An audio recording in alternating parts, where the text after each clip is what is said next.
اعوذ باللہ من الشیطان الرجیم بسم اللہ الرحمن الرحیم قال اللہ تعالی وقضى ربك ألا تعبدوا إلا إياه وبالوالدين إحسانا إما يبلغن عندك الكبر أحدهما أو كلاهما فلا تقل لهما أف ولا تنهرهما وقل لهما قولا كريما۔ اللہ رب العزت نے فرمایا کہ تمہارے رب نے اس بات کا حکم دیا ہے کہ تم صرف اور صرف اسی کی عبادت کرو، تمام عبادتوں کو، اپنی تمام عبادتوں کو صرف اللہ کے لیے خاص کرو، اس کے ساتھ کسی کو شریک نہ بناؤ، کسی بھی عبادت کو کسی غیر اللہ کے لیے نہ کیا جائے، ساری عبادتوں کو صرف اور صرف تم اللہ کے لیے خاص کرو، اپنے اندر توحید پیدا کرو۔ اور سب سے پہلے اس آیت میں اللہ رب العزت نے اپنا حق بیان کیا کہ ساری عبادتوں کو اللہ کے لیے خاص کرو، اور فوراً اپنا حق بیان کرنے کے ساتھ ہی والدین کا، ماں باپ کا حق بیان کیا، وبالوالدین احسانا، اور اپنے ماں باپ کے ساتھ حسن سلوک، اچھا برتاؤ کرو۔ اما یبلغن عندک الکبر احدہما او کلاہما، اگر ان دونوں میں سے کوئی ایک زندہ ہو یا دونوں آپ کے پاس ہوں، دونوں باحیات ہوں اور وہ بڑھاپے کو پہنچ جائیں، فلا تقل لہما اف، تو ان کو کسی بھی ان کی کسی بھی بات پر یا ان کی کسی بھی حرکت پر انہیں اف تک نہ کہو، وقل لہما قولا کریما، اور ان کو ان سے اچھی باتیں کیا کرو، جب بھی ان سے بات کرو نرم انداز میں، نرم گفتگو ان سے کیا کرو، ان کے ساتھ سخت کلامی نہ کرو۔ ایک حدیث میں ہے جاء رجل الى رسول اللہ صلی اللہ علیہ وسلم فقال یا رسول اللہ من احق الناس بصحابتی قال امک قال ثم من قال امک قال ثم من قال امک قال ثم من قال ابوک۔ ایک آدمی رسول اللہ صلی اللہ علیہ وسلم کے پاس حاضر ہوا، اس نے سوال کیا کہ یا رسول اللہ صلی اللہ علیہ وسلم، میرے حسن سلوک کا اور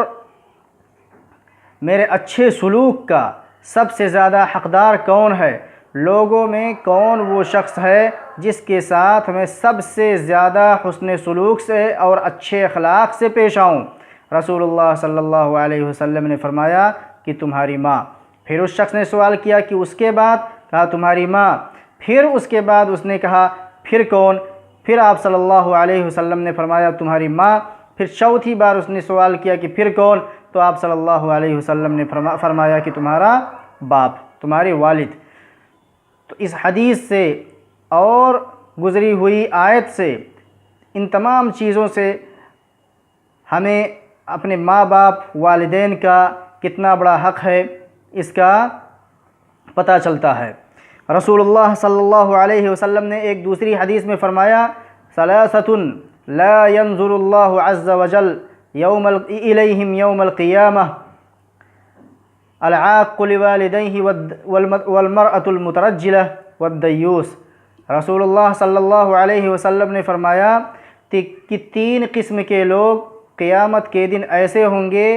جنہیں اللہ رب العزت اپنی رحمت سے کی نگاہ سے نہیں دیکھے گا، ان کو اپنی رحمت سے دور رکھے گا۔ دیکھنے سے مراد ہے کہ رحمت سے کی نگاہ سے نہیں دیکھے گا۔ سب سے پہلا شخص وہ ہے کہ جو اپنے ماں باپ کو ستاتا ہو، العاق لوالدیہ، ان کے جائز حکموں کو بھی نہ مانتا ہو، ان کی کسی بات پہ، ان کی ہر بات پہ ان کو ڈانٹتا پھٹکارتا ہو اور ان کو ستانے والا ہو، اس کو کہتے ہیں العاق لوالدیہ، اپنے ماں باپ کی نافرمانی کرنے والا، ان کو ڈانٹنے والا اور ان پر ظلم کرنے والا شخص۔ ایسے شخص کو اللہ رب العزت قیامت کے دن اس پر اپنے رحمت کی نگاہ نہیں ڈالے گا۔ اب جس پر اللہ رب العزت رحمت کی نگاہ نہ ڈالے، اس کا ٹھکانہ کوئی شک نہیں ہے کہ اس کا ٹھکانہ جہنم ہے۔ اور دوسرے شخص کے بارے میں جو آپ صلی اللہ علیہ وسلم نے فرمایا کہ جس پر اللہ تعالیٰ اپنی رحمت کی نگاہ نہیں ڈالے گا، وہ عورت جو اپنی چال چلن میں یا اپنی بات چیت میں اور اپنے لباس میں اور اپنے رہنے سہنے کے انداز میں مردوں کی طرح بننے کی کوشش کرے، مردوں کی مشابہت اختیار کرے، ایسی عورت کو بھی اللہ تعالیٰ قیامت کے دن اپنی رحمت سے دور رکھے گا، اس پر رحمت کی نگاہ نہیں ڈالے گا۔ اور تیسرا شخص ہے دیوس۔ دیوس اس شخص کو کہتے ہیں جسے اپنے بیوی اور اپنے دیگر گھر کی عورتوں کی عزت کی کوئی فکر نہ ہو، اس کی بیوی چاہے بے پردہ نکلتی ہو یا پردے کے ساتھ نکلے، دوسروں کے ساتھ جا کے بات کرتی ہو،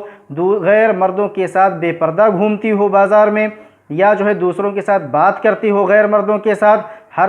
کتنی بھی بے حیائی کرے اس کی بیوی یا اس کی بہن یا گھر کی عورتیں، اس شخص کو کوئی احساس نہ ہو، وہ اسے ہلکا سمجھتا ہو، اس کی غیرت مر چکی ہو، ایسے شخص کو دیوس کہا جاتا ہے۔ ایسے شخص پر اللہ رب العزت قیامت کے دن رحمت کی نگاہ، ایسے شخص پر اللہ رب العزت قیامت کے دن رحمت کی نگاہ نہیں ڈالے گا۔ والدین کا اتنا بڑا حق ہے کہ جہاں کہیں قرآن میں اللہ رب العزت نے اپنا حق بیان کیا ہے، اپنے حق کے ساتھ ساتھ والدین کے حق کو جوڑ دیا ہے۔ اللہ تعالیٰ نے قرآن مجید میں فرمایا سورہ نساء میں وَاعْبُدُوا اللَّهَ وَلَا تُشْرِكُوا بِهِ شَيْئًا وَبِالْوَالِدَيْنِ إِحْسَانًا۔ یہاں بھی اللہ نے جس طرح پہلی آیت میں نے بتایا کہ اللہ نے سب سے پہلے اپنا حق بیان کیا اور پھر اس کے بعد اپنے حق کے ساتھ ہی دوسرے نمبر پہ جو چیز بیان کی وہ ہے والدین کے ساتھ اچھا سلوک کرنا، اس آیت میں بھی اللہ رب العزت نے اسی اسلوب کو اپنایا ہے۔ اللہ نے فرمایا وَاعْبُدُوا اللَّهَ، تم اللہ کی عبادت کرو، صرف اور صرف اللہ کی عبادت کرو، وَلَا تُشْرِكُوا بِهِ شَيْئًا، اس کے ساتھ کسی کو شریک نہ کرو، کسی پیر، بزرگ یا قبر والے کو اللہ کے ساتھ شریک بالکل نہ کرو، ہر حال میں، تمام عبادتوں میں اور اپنی تمام چیزوں میں، تمام امور میں اللہ کو ایک جانو، شفا دینے میں، بیماری دینے میں، ہر چیز میں جو ہے اللہ ہی کو جانو اور اللہ کو ایک مانو۔ کوئی بھی پیر یا قبر والا یا کوئی بھی شخص، کوئی بھی مخلوق اللہ کی عبادتوں میں، اگر ہم اللہ کی عبادتوں میں کسی بھی عبادت کو اگر ہم کسی کے ساتھ خاص کر دیں تو یہ ہم شرک کرنے والے ہو جائیں گے۔ اس لیے اللہ رب العزت نے فرمایا وَاعْبُدُوا اللَّهَ، اللہ کی عبادت کرو، وَلَا تُشْرِكُوا بِهِ شَيْئًا، کسی بھی قسم کی کسی بھی چیز یا مخلوق کو اس کی عبادتوں میں شریک نہ کرو، وَبِالْوَالِدَيْنِ إِحْسَانًا۔ یہاں بھی اللہ رب العزت نے دوسرے نمبر پر جو چیز بیان کی، فرمایا کہ اللہ کی عبادت کے بعد جب تم شرک سے دور ہو جاؤ، توحید پر قائم ہو جاؤ، ساری عبادتوں کو جب تم اللہ کے لیے کرو تو دوسرے نمبر کی جو چیز آتی ہے، دوسری ڈیوٹی کیا ہے؟ وَبِالْوَالِدَيْنِ إِحْسَانًا، کہ تم اپنے والدین کے ساتھ حسن سلوک کرو۔ سب سے پہلے اللہ کا حق، اس کے بعد ماں باپ کا حق۔ تو اس سے پتہ چلتا ہے کہ اللہ اور رسول صلی اللہ علیہ وسلم کے حقوق کے بعد جو دوسرے نمبر کا حق ہے وہ ہے والدین کا حق، اور کسی بھی شخص کا اتنا بڑا حق نہیں ہے اللہ اور رسول صلی اللہ علیہ وسلم کے بعد جتنا اس کے ماں باپ کا حق ہے۔ ان سے تیز آواز میں بات کرنا، ان کی مخالفت کرنا، کسی بھی صورت میں کسی بھی حالت میں ان سے دشمنی رکھنا، ان سے بغض رکھنا، انہیں ڈانٹنا، ان سے تیز آواز میں بات کرنا، ان کی غیبت کرنا، ان کا برا چاہنا، ان کے بارے میں غلط خیال زبان سے الفاظ ادا کرنا تو چھوڑیے، اپنے دل میں غلط خیال لانا بھی گناہ کبیرہ ہے۔ ان کے بارے میں کوئی بھی بدظنی کرنا بھی گناہ کبیرہ ہے، اگرچہ وہ اپنی اولاد پر کچھ ظلم ہی کرتے ہوں، پھر بھی اولاد کو اف کہنے کا یا ان سے بدلہ لینے کا یا اپنی تکلیف کا اظہار کرنے کا ان کی حرکتوں پر ان کے سامنے اولاد کو اس کی اجازت نہیں ہے۔ ہر حال میں اس کو خاموش رہنا ہے۔ ہاں، صرف ایک صورت میں ان کی اطاعت جائز نہیں ہے، درست نہیں ہے، جب وہ اللہ اور رسول صلی اللہ علیہ وسلم کی مخالفت کا حکم دیں۔ ایسا حکم تو وہ تم کو کرنے کا دیں کہ جس میں اللہ یا اس کے رسول صلی اللہ علیہ وسلم کے احکام کی مخالفت پائی جاتی ہو، تو ایسی صورت میں ان کی اطاعت جائز نہیں ہے، لیکن انہیں ڈانٹا پھٹکارا یا غلط طریقے سے انہیں روکا نہیں جا سکتا ہے، بلکہ ان کے ساتھ اچھا سلوک ہی کریں، نرم انداز ہی میں بات کریں۔ اگر ماں باپ کافر بھی ہوں تب بھی ان کے ساتھ دنیاوی معاملات میں نرمی کا سلوک کرنا ہے، حسن سلوک ان کے ساتھ اختیار کرنا ہے اور ان کے لیے ہدایت کی دعا کرنا ہے۔ کسی بھی قسم کی کوئی بھی سختی ان کے ساتھ آپ نہیں کر سکتے ہیں۔ یہ شریعت اسلام میں والدین کا حق اتنا بڑا ہے کہ آپ جو ہے ان کے ساتھ کسی بھی قسم کی کوئی نافرمانی نہیں کر سکتے۔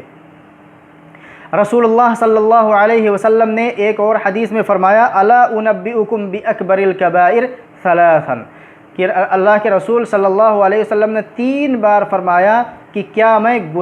تمام بڑے بڑے گناہ، تمام کبیرہ گناہوں میں سب سے بڑے گناہ کے بارے میں تمہیں نہ بتا دوں؟ 3 بار اس جملے کو آپ صلی اللہ علیہ وسلم نے دہرایا۔ اس کے بعد فرمایا الاشراک باللہ وعقوق الوالدین۔ آپ صلی اللہ علیہ وسلم نے فرمایا کہ الاشراک باللہ، تمام کو کبیرہ گناہوں میں، تمام جتنے بھی دنیا میں گناہ بڑے سے بڑے ہو سکتے ہیں، ان تمام گناہوں میں سب سے بڑا جو گناہ ہے، رسول اللہ صلی اللہ علیہ وسلم نے فرمایا الاشراک باللہ، سب سے پہلا نمبر تو اللہ کا حق، یعنی اللہ کے ساتھ کسی کو شریک کرنا، اللہ کی عبادتوں میں کسی کو شریک کرنا، اس کے اسماء، اس کے الوہیت، اس کے اسماء و صفات میں کسی بھی طرح سے کسی کو شریک کرنا، یہ تمام گناہوں میں سب سے بڑا گناہ ہے۔ اتنا بڑا گناہ ہے کہ انسان کا بیڑا غرق کر سکتا ہے دنیا اور آخرت دونوں جہان میں۔ اور دوسرے نمبر پر یہاں بھی رسول اللہ صلی اللہ علیہ وسلم نے جو سب سے بڑا گناہ بیان کیا، فرمایا عقوق الوالدین، یعنی والدین کی نافرمانی کرنا۔ والدین کی نافرمانی کرنا، اللہ کے حق کو ادا کرنے کے بعد، اللہ کے حق کو ادا کرنے کے بعد جو چیز واجب ہوتی ہے وہ ہے والدین کی فرما برداری۔ اور آدمی اگر اللہ کے حق کو ادا کرتا ہے، یعنی شرک نہیں کرتا ہے، لیکن والدین کی نافرمانی کرتا ہے، تو سمجھو اس نے مکمل اللہ کے حکم پر عمل نہیں کیا، اس کا عمل ادھورا ہے۔ والدین کی نافرمانی ایک ایسا جرم ہے جس کی سزا اللہ رب العزت، دیکھیں انسان کی 3 زندگی ہوتی ہے۔ ایک ہوتی ہے دنیاوی زندگی، جس میں ہم ابھی زندگی گزار رہے ہیں جس دنیا میں، یہ ہے دنیاوی زندگی۔ دوسری زندگی ہے حیات برزخ، برزخ کی زندگی، یعنی جب ہم مر جاتے ہیں اور ہمیں قبر میں دفن کر دیا جاتا ہے اور قیامت کے دن ہم قبر سے باہر نکلیں گے، تو مرنے سے لے کر قیامت کے دن تک جو ہماری قبر والی زندگی ہے اسے برزخ کی زندگی کہا جاتا ہے۔ تو نہ دنیاوی زندگی اور برزخ کی زندگی اور آخرت کی زندگی، تینوں زندگیوں میں اس کے لیے سخت عذاب کی وعید ہے، تینوں زندگی میں اس کے لیے سخت عذاب کی وعید ہے۔ دنیاوی زندگی میں کیا ہے؟ دنیاوی زندگی میں یہ ہے کہ اللہ رب العزت جو شخص اپنے والدین کی نافرمانی کرتا ہے اسے طرح طرح کی مصیبتوں میں، طرح طرح کی بیماریوں میں اللہ اسے مبتلا رکھتا ہے، اس لوگوں کے دل سے اس کی محبت کو ختم کر دیتا ہے، تمام لوگ اس سے نفرت اور بغض جو ہے نفرت کرنے لگتے ہیں۔ لوگوں کے دلوں سے اللہ اپنے مخلوق اور اپنے بندوں کے دلوں سے اللہ اس کی محبت کو ختم کر دیتا ہے، لوگوں کے نزدیک اس کی عزت کو ختم کر کے اللہ اس کو ذلیل و رسوا کر دیتا ہے۔ یہ ہے دنیا میں اس کی سزا۔ بھی اس کے مال سے اللہ رب العزت برکت ختم کر دیتا ہے، اس کی صحت کو چھین کر اسے بیماریوں میں مبتلا کر دیتا ہے۔ اللہ بیوی جو سکون کا باعث ہے، جو راحت اور سکون کا سبب ہے، اسے اللہ رب العزت اس کے لیے بے سکونی اور بے چینی اور دشواری اور پریشانی کا سبب بنا دیتا ہے۔ اللہ رب العزت اسی کے ذریعے سے جو چیز اس کے لیے سکون دیتی ہے اس کو اللہ رب العزت اس کے لیے بے سکونی پیدا کر دیتا ہے، اور اس کے بے چینی، بے سکونی، ٹینشن، ڈپریشن کا شکار وہ شخص ہو جاتا ہے، کیونکہ جو شخص والدین کی نافرمانی کرے گا، انہیں ستائے گا، ان پر ظلم کرے گا، اللہ اسے دنیا کی زندگی میں کسی بھی طرح سے آرام اور راحت اور سکون اس کو میسر نہیں کرے گا۔ تو یہ ہے دنیا کی زندگی میں انسان کا پریشان ہونا، انسان کا اپنے والدین کی نافرمانی کے جرم میں دنیاوی زندگی میں یہ سزا ہے، اور آخرت کی زندگی میں شریعت میں ہے، آخرت کی زندگی میں اس کے لیے عذاب قبر تیار ہے۔ موت ہوتے ہی ایک پریشانی سے نجات پایا کہ دوسری پریشانی عذاب قبر میں قیامت تک کے لیے مبتلا ہے وہ شخص۔ شریعت میں ایسے شخص کی سزا جو والدین کی نافرمانی کرتا ہو تینوں زندگیوں میں ہے، دنیاوی زندگی میں، قبر کی زندگی میں اور آخرت کی زندگی میں۔ تو آپ صلی اللہ علیہ وسلم اس کے بارے میں فرمایا ہی ہے آپ صلی اللہ علیہ وسلم نے کہ لا ينظر اللہ ثلاثۃ لا ينظر اللہ الیہم، کہ 3 آدمیوں کی طرف، 3 شخص ایسے ہوں گے جن کی طرف اللہ تعالیٰ رحمت کی نگاہ نہیں ڈالے گا، جن کا ذکر اس سے پہلے ہو چکا ہے۔ انہی میں سے ایک شخص، سب سے پہلا شخص جسے آپ صلی اللہ علیہ وسلم نے بیان کیا، وہ ہے اپنے والدین کی نافرمانی کرنے والا۔ تو اس لیے جو شخص کوئی بھی گناہ اگر کوئی شخص کرتا ہے شرک کے علاوہ، تو اسے اختیار ہے کہ وہ توبہ کر لے، اسے اختیار ہے کہ وہ جو ہے